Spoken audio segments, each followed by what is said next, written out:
Hey, I'm Michael Romeo from Symphony X, and you're watching the Music Universe video channel.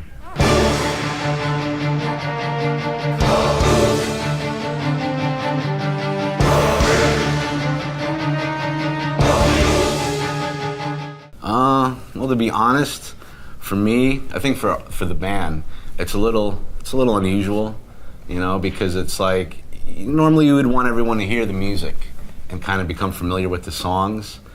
So when we had these tours lined up, I mean, we thought we would be a little bit closer to being finished with the record, and we thought, you know, we could, you know, skate by and the album would be out a little earlier than, you know, what it turned out to be. But we learned a couple songs from the new record to do live, and we were in Europe for a month, and we kind of were just testing the waters to see, you know, because it is, you know, I think it's kind of tough just to go out there cold with material that no one's heard, you know, and just, you know, for me anyway, it just felt like it would be something that we never really did. You know, usually that record was out or was close or whatever. But we learned a couple songs and really practiced them and tried to find the songs that were not too long and melodically kind of accessible. You know what I mean? Just songs that, like, on the first listen you could grasp this song. Okay. So we did it in Europe. We did a tour there for a month, and we played a couple of those songs, and they went over great. Okay. You know, so it's like we're like, whew, you know, it was like, okay, you know, even though everyone didn't know this song. You know, on the first listen, it was still strong enough that, you know, people could, you know, understand it and enjoy it. And then, of course, with YouTube and everything else, you know, the next show, everyone knew the words and every other thing. So it doesn't, at that point, it didn't even matter. You know, we could just play it and everyone knew what was going to happen. So it turns out it's fine.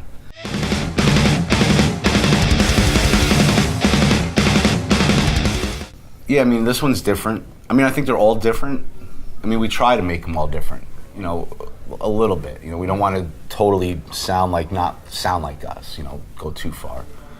But with this one, it started off by us having the normal skeleton of a song, you know, a riff or maybe a melody or an arrangement of, like, just, you know, guitar, bass, keyboard thing. And with the last record, when we started talking about doing Paradise Lost, we knew that we could incorporate, like, the choirs and the orchestra, but a little bit darker in the strings and a little more ominous, you know, so that worked for that record. And then this record, you know, I was trying to find something that could make it that different thing, you know, try to have some kind of theme that we could kind of use for most of the songs in the album. And I think I was listening to 300 soundtrack or The Matrix or something, you know, and there's this cool mechanical kind of undercurrent of maybe some distorted percussion or maybe some more synthetic keyboard sounds, or, you know, something a little more mechanical. So then from that, at that point, it was like, let's try to do that, like a more technological, mechanical kind of a theme. You know, instead of organic choirs and that kind of thing, something a little more edgy, you know, a little bit more like dirty, distorted percussion and things like that. So, you know, in the beginning, I just had some basic riffs and some basic ideas, and I started just noodling around, trying to, you know, underneath the music, put in some different kind of layers, you know, like distorted percussion or more synth. You know what I mean? It's what the hell's the word I'm looking for? Just different kind of sound effects that were more mechanical as opposed to organic. And then when me and Russ started talking about, you know, lyrics, what could we do in order to tie it into the music, so the music and the lyrics would make sense together. You know, we just tried to find a bunch of different topics that had to do with machines or technology, and, you know, he was even you know, looking at the internet and just the way socially we interact, you know, and everything's digital, and so, like, we kind of use that, and of course, like, some sci-fi thing, you know, like the dark, apocalyptic with the machines, like a kind of a Matrix or a Terminator. Yes.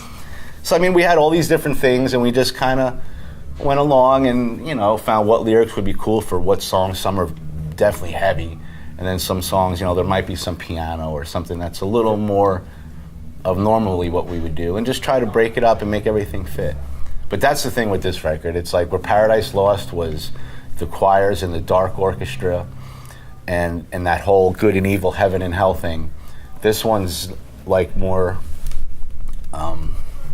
has just a mechanical feel, you know, even some of the guitar riffs, you know, thinking of gears in a machine, you know, and maybe this gear has 4 gears and this one has 7, so the guitar's in 7 and the drums are playing straight and you have this polyrhythm kind of thing, and just doing things, thinking of things like that, you know, that could make it mechanical and a little bit, you know, still have a groove, but, you know, there's something else to it, you know, it's not just, you know, some bullshit riff, you know, it's something a little bit more involved, but, you know, if you're a musician, you could probably catch it, but if you're not, you can still feel the pulse, you know. Okay.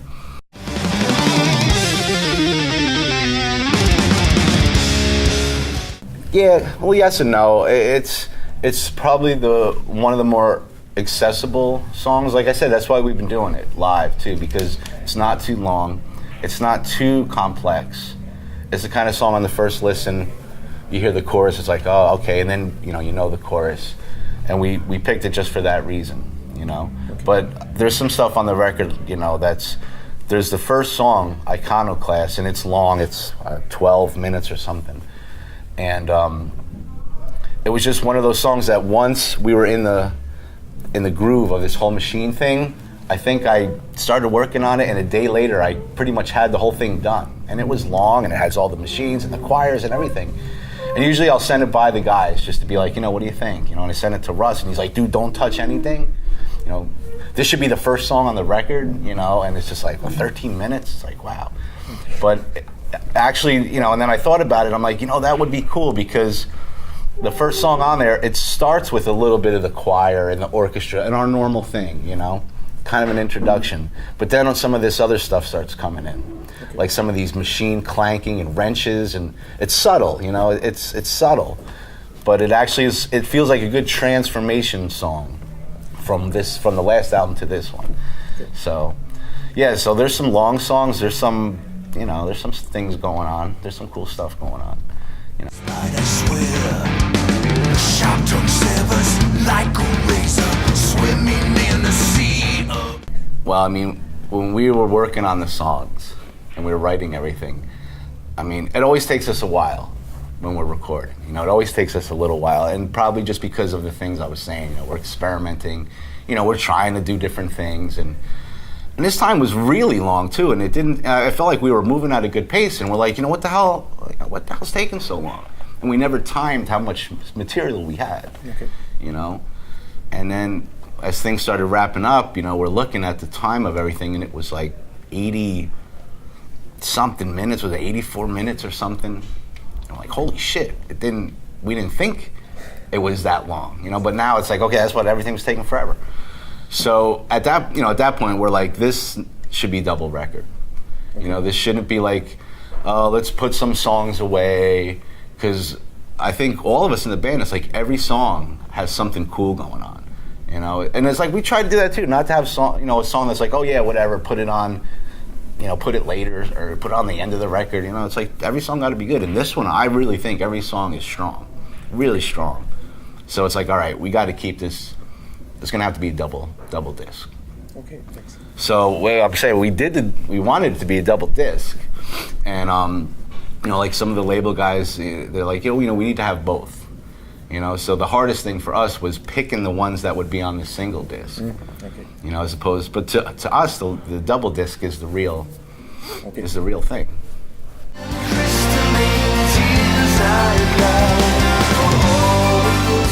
Well, I mean, from the time we release a record, we're touring for like the next 2 years. Okay. You know, it's like Paradise Lost. It seems, I mean, it is a long time, but like, you know, we finished Paradise Lost, and we toured for almost 2 years. You know, up until last March.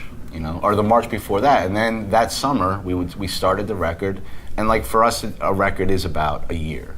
Okay. You know, it does take us to write it, record it, do all the thing, get everything done. It's, you know, it's about a year. Yes. So I mean, you add up the touring and the actual recording, and then the time you're waiting for it to be released and all that. I mean, yeah, time time flies by. Okay. But, you know, I think the fans know now that, you know, that's our thing. And They know Symphony. yeah, they know. And it's like, you know, I'd rather spend a little more time and have something that they feel is like worth the wait. You know, it's like they're getting something that we really poured our hearts into, instead of just, you know, yeah, we'll bang this out in a month. It's like, nah, we don't do that.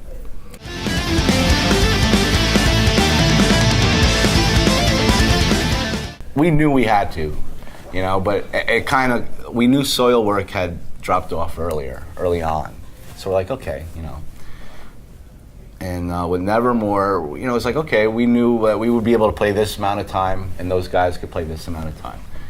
And with us, it's like, if we don't rehearse the songs, like, we don't know the songs because we have just so much stuff. And it's like, we'll try to pick the songs we're going to do for a show, really rehearse them, you know, get them really comfortable. And then, you know, we do our thing. So when Nevermore officially dropped off, I think we had a week before we left. Okay. And then it was like, oh, we got to do a longer set. And, you know, we're like, holy shit, what are we going to do? I mean, it's like no time. And then, you know, we started talking about, why don't we do the Odyssey? You know, and it's like 25 minutes, and it's like we could only have 3 more rehearsals before we had to pack up our stuff. So, man, it was like pretty stressful. But we said, what the hell, man, fuck it, you know, let's do it. And we tried it, and first couple rehearsals were, yeah, you know, trying to get back, and we hadn't played that song in 5 years. But yeah, we knew we had to do something. You know, we had to play longer. We had to have something special. So that's what we did.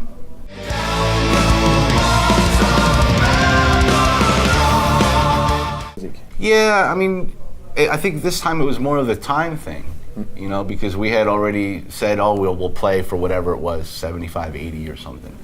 You know, and now it's like we have to do at least 90. We got to do at least an hour and a half. So the Odyssey, we thought, was the only way, you know.